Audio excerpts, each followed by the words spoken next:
Good evening, ABR Market Watch viewers.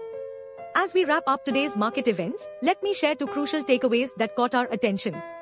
Firstly, despite a cautious market mood, monthly gains were achieved in key sectors like banks and autos due to tax cuts. However, ongoing trade tensions with the US continue to challenge the Indian rupee. Secondly, tomorrow, we eagerly await the Reserve Bank of India's policy decision. The BSE Sensex and NSE Nifty experienced a minor dip today, amidst anticipation for the central bank's policy decision.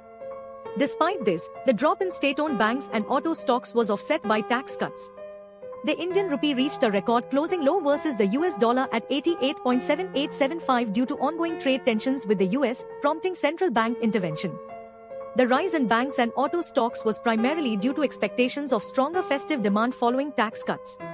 State-owned lenders rose by 11.4%, with the State Bank of India up 8.7%.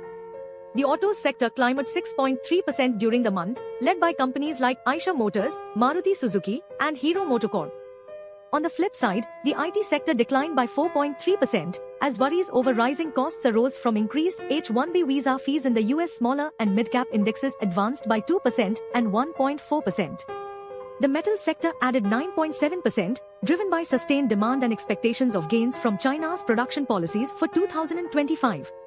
Looking ahead, focus is on the Reserve Bank of India's monetary policy decision due on Wednesday, with nearly three-quarters of economists expecting rates to remain unchanged.